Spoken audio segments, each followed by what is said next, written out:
नमस्कार मित्रों, मैं हूं राकेश अचल और आप देख रहे हैं चक्षुदर्शी। चक्षुदर्शी के इस अंक में मैं बात करना चाहता था भारत और पाकिस्तान मैच की, जो एशिया कप का दुबई में होने जा रहा है। लेकिन चूंकि इस पर इतनी बात हो गई कि मुझे इस पर लगा कि बात करने से कोई अर्थ नहीं है, क्योंकि सरकार और बीसीसीआई तो मानने वाली नहीं है। इसलिए मैं एन मोमेंट पर लास्ट अंतिम क्षणों में विषय बदला और अब मैं बात करना चाहता हूं अपने पड़ोसी नेपाल की। नेपाल में श्रीमती सुशीला कार्की अंतरिम सरकार की प्रधानमंत्री बनी है। उन्हें 6 महीने तक ये देश चलाना है और 6 महीने के बाद संभवतः फरवरी 2026 में नेपाल में नए चुनाव होंगे और नए जो भाग्य विधाता होंगे नेपाल के, वो सामने आएंगे। तो सबसे मज़ेदार बात यह है कि एक महिला प्रधान के रूप में श्रीमती सुशीला कार्की ने जो सबसे पहला निर्णय लिया है, वो जैन जी आंदोलनकारियों के लिए बहुत सुखद अनुभव होगा। मुझे लग रहा था कि श्रीमती सुशीला कार्की जैन जी की जो पीढ़ी है उसको शायद ही खुश कर पाए, क्योंकि दोनों के बीच में उम्र का लंबा अंतराल है। जैन जी की पीढ़ी जो है वो 26 वर्ष तक की उम्र के नौजवानों की पीढ़ी है, और हमारी जो सुशीला जो कार्की हैं, जो प्रधानमंत्री कार्यवाहक प्रधानमंत्री है नेपाल की, उनकी उम्र 73 साल की है। तो वो जैन जी की भावनाओं को, जैन जी की पीढ़ी की भावनाओं को कैसे समझेंगी, कैसे इस नेपाल को पालेंगी, इसको लेकर के कम से कम मेरे मन में तो थोड़ा संशय था। लेकिन उन्होंने जिस ढंग से पहला निर्णय लिया है, देखिए, काम चलाऊ सरकार निर्णय भी काम चलाऊ ही ले सकती है, लेकिन काम चलाऊ निर्णय भी अगर ऐसे हों जो जो जख्मों पर मलहम फेरने वाले हों, तो उनकी तारीफ की जाना चाहिए, और सुशीला कार्की ने ये किया। आपको याद है कि 8 और 9 सितंबर को नेपाल में जैन जी पीढ़ी ने जो हिंसक आंदोलन किया, उसके बाद वहाँ तख्ता पलट हो गया। वहाँ के जो प्रधानमंत्री थे केपी शर्मा ओली साहब, उन्हें सरकार से इस्तीफा देना पड़ा और उनके पूरे मंत्रिमंडल को भागना पड़ा। इस हिंसा में बहुत लोग मारे गए, जो सत्ता में शामिल लोग थे वो पिटे। वो एक पूर्व प्रधानमंत्री की तो पत्नी ही जला दी गई और उनकी मौत हो गई। और इस पूरे 27 घंटे की क्रांति में, बहुत छोटी क्रांति थी लेकिन बहुत निर्णायक क्रांति इसलिए थी कि नेपाल में इस तरह की क्रांति पहले कभी नहीं हुई। नेपाल के इतिहास में एक युवा पीढ़ी के द्वारा और अल्प समय में इतनी बड़ी क्रांति हुई नहीं थी। इस क्रांति में आपको मालूम है कि करीबन 72 लोग मारे गए थे, और इन मृतकों में जो आंदोलनकारी हैं सबसे ज़्यादा वही थे। 59 मेरे ख्याल से आंदोलनकारी थे, और इस क्रांति के दौरान जो जेलें तोड़ करके भागे थे उसमें से 10 कैदी भी मारे गए, और मेरे ख्याल से कोई 3 पुलिसकर्मी भी इस हिंसा में मारे गए।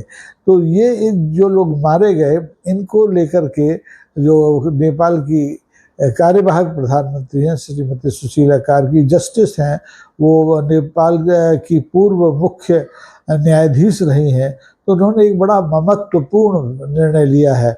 उन्होंने कहा है कि इस हिंसा में मारे गए जितने भी लोग हैं, जितने भी युवा हैं, उन सबको हम यानी नेपाल की सरकार, जो नेपाल की कार्यवाहक सरकार है, वो शहीद का दर्जा देगी। मतलब इस हिंसा में मारे गए लोगों की जो जो कुर्बानी है, उसका सम्मान इस कार्यवाहक सरकार ने किया है, कार्यवाहक सरकार की प्रधानमंत्री ने किया है। इसलिए निश्चित तौर पर उनकी तारीफ की जानी चाहिए।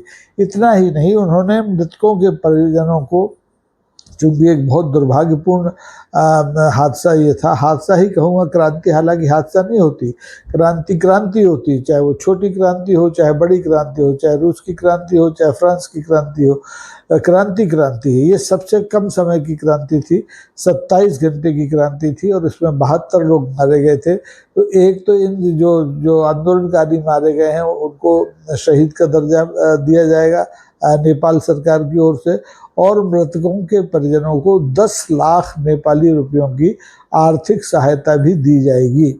ये एक महत्वपूर्ण निर्णय है। ऐसा निर्णय आप देखिए कि हमारे हिंदुस्तान में मणिपुर 2.25 साल जला, वहाँ 300 से ज़्यादा लोग मारे गए, लेकिन उनको न तो हमारी भारत सरकार ने शहीद माना, और न मृतकों के परिजनों को इतनी बड़ी मुआवजा राशि दी गई। अभी भी मणिपुर में 60,000 से ज़्यादा लोग राहत शिविरों में पड़े हुए हैं, 2 वक्त का उन्हें खाना नहीं मिल पा रहा। खैर वो अलग मुद्दा है। बात करते हैं नेपाल की। तो नेपाल में जो निर्णय किया है वो बहुत सराहनीय है। और सबसे बड़ी बात यह है कि कार्यवाहक प्रधानमंत्री श्रीमती सुशीला कार्की ने ये कहा है, साफ कहा है कि देखिए हम कुल 6 महीने के लिए आए हैं, हम सत्ता का स्वाद चखने नहीं आए हैं, हम इस देश को एक स्थायी सरकार देने आए हैं। और वो तभी होगी जब जनता के सहयोग से इस देश में नए आम चुनाव होंगे, नई संसद चुनी जाएगी, नया विधान आएगा। तो ये सब तभी संभव है जब आप उस आंदोलनकारी पीढ़ी के साथ खड़े हों।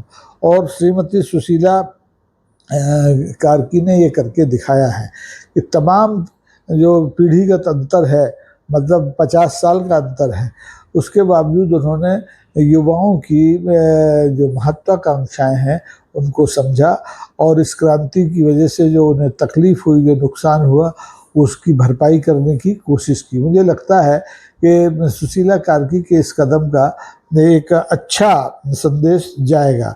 और हिंदुस्तान की बात नेपाल की बात छोड़िए, दुनिया में जहाँ जहाँ भी महिलाओं के हाथ में नेतृत्व आया है, उन्होंने इसी तरह के साहसिक निर्णय लिए हैं।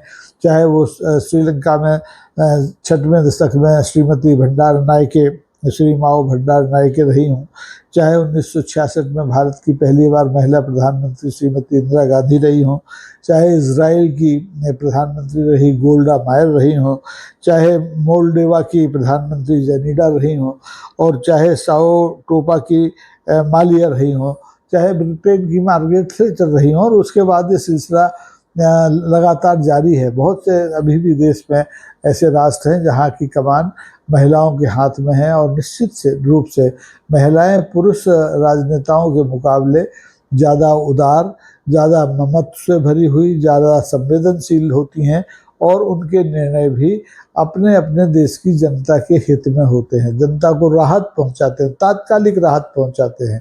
और यही परंपरा सुशीला कार्की ने कायम रखी है, इसलिए उन्हें बधाई देना बनता है। उनको दिल से बधाई। मेरे ख्याल से हम लोग तो बहुत दूर बैठे हैं, लेकिन वो नेपाल की जनता और वो जनता जिस पीढ़ी ने इस क्रांति का शंखनाद किया, क्रांति का एक संगठित क्रांति थी, लेकिन उसको कामयाब बनाया।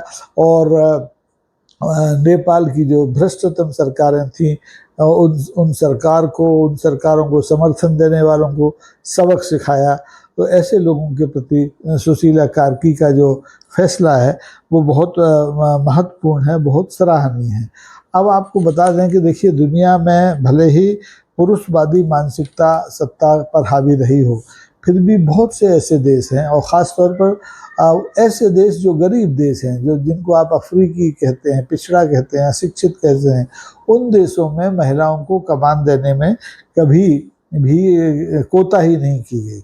अब भारत में तो जैसे तैसे लेकर एक प्रधानमंत्री श्रीमती इंदिरा गांधी बन गई, उनके बाद किसी को, भारतीय जनता पार्टी ही प्रमुख पार्टी है, उसने किसी महिला को प्रधानमंत्री नहीं बनने दिया गया। खास तौर पर हमारी सुषमा स्वराज का नंबर था, दावा था, उनको एक तरफ करके जिसको भी बनाया वो आपके सामने है। लेकिन कुछ देश हैं जिनका मैं जिक्र यहाँ करना चाहता हूँ, जिन्होंने अपने अपने देश को सुशीला कार्की जैसी संवेदनशील प्रधानमंत्री दी हैं। बारबोडस एक देश है, डोमिनिका है, होंडुरस है, आइसलैंड है, माल्टा है, और आपका मार्शल आइसलैंड है, मेक्सिको है, और इस तरह के नामीबिया है, नॉर्थ मैकेडोनिया है, सिल्वानिया है, स्विट्जरलैंड है, तंजानिया है, और त्रिनिदाद टोबैगो है।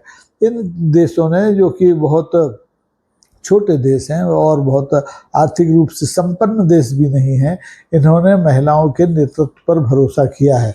और मुझे लगता है कि अगर 6 महीने बाद, इन 6 महीनों में श्रीमती सुशीला कार्की ने कार्यवाहक प्रधानमंत्री के रूप में देश की जनता का दिल जीत लिया, तो यही जनता हो सकता है उनसे कहे कि वो चुनाव लड़ें और उन्हें दोबारा से पूर्णकालिक प्रधानमंत्री के लिए चुना जाए। लेकिन ये अभी भविष्य के गर्त में है, अभी कुछ कह नहीं सकते, क्योंकि श्रीमती सुशीला कार्की ने खुद ही कहा है कि वो कुल 6 महीने के लिए भी आई हैं और वो एक देश में जनता की सरकार बने, उसके लिए उनको जिम्मेदारी सौंपी गई है। भविष्य में उनके दिल में क्या है, क्योंकि उन्होंने अभी कहा है कि वो राजनीति के सत्ता का स्वाद चखने नहीं आए हैं, और वो चूंकि पूर्व मुख्य न्यायाधीश रही हैं और भ्रष्टाचार के खिलाफ उन्होंने एक्शन लिए हैं, और प्रचंड सरकार के समय में भी वो सरकार से टकरा गई थी। उस समय के जो पुलिस प्रमुख की नियुक्ति के मामले को लेकर के उनके खिलाफ महाअभियोग जैसे प्रस्ताव भी तैयार कर लिए गए थे, लेकिन वो समय से पहले सेवानिवृत्त हो गई, इसलिए वो उस महाभियोग से बच गई। और अब मुझे लगता है कि देश की जनता को सुशीला कार्की जैसे, नेपाल की जनता को सुशीला कार्की जैसे नेतृत्व की ज़रूरत है, जो ममत्व से भरा हो, जो निर्णायक हो, जो न्याय की बात करता हो और न्याय के लिए काम करता हो और तत्काल निर्णय लेने वाला हो क्षमा कीजिए, और जिसका झुकाव इधर या उधर ना हो। अब चूंकि सुशीला कार्की स्वाभाविक रूप से हिंदुस्तान में पढ़ी हैं, बनारस से हिंदू विश्वविद्यालय से निकली हैं, तो उनका भारत के प्रति झुकाव रहेगा, और उनका लगातार अगर वो सत्ता में रहती हैं तो ये भारत के लिए शुभ चिन्ह है। क्योंकि पिछले कुछ वर्षों में जिस ढंग से नेपाल और भारत के रिश्तों में थोड़ा शिथिलता आई, थोड़ा तनाव आया, जिसकी वजह से नेपाल चीन की ओर झुक गया, उसका भारत को नुकसान हुआ। तो अब ये मौका है कि सुशीला कार्की के नेतृत्व में इन 6 महीने में नेपाल में ऐसा वातावरण बन जाए जिससे कि नेपाल और भारत के बीच में जो सदियों के रोटी बेटी के रिश्ते हैं, सामाजिक धार्मिक रिश्ते हैं, आर्थिक रिश्ते हैं, वो और मजबूत हों। हम उम्मीद करते हैं कि सुशीला कार्की ने जो अभी पदभार ग्रहण करने के बाद जो फैसले किए हैं क्रांतिकारी युवाओं के पक्ष में, उनका संदेश रचनात्मक होगा और उससे नेपाल का जो हाल है उससे सुधारने में बहुत मदद मिलेगी। आज के लिए बस इतना ही। अगर आपको ये एपिसोड पसंद आए तो इसे लाइक कीजिए, शेयर कीजिए और सब्सक्राइब तो कीजिए ही, मित्रों को भी प्रेरित कीजिए, क्योंकि जब तक सब्सक्रिप्शन नहीं होगा इस श्रृंखला को जारी रखना बहुत मुश्किल होगा। आज के लिए बस इतना ही। बहुत बहुत धन्यवाद। नमस्कार। जय हिंद।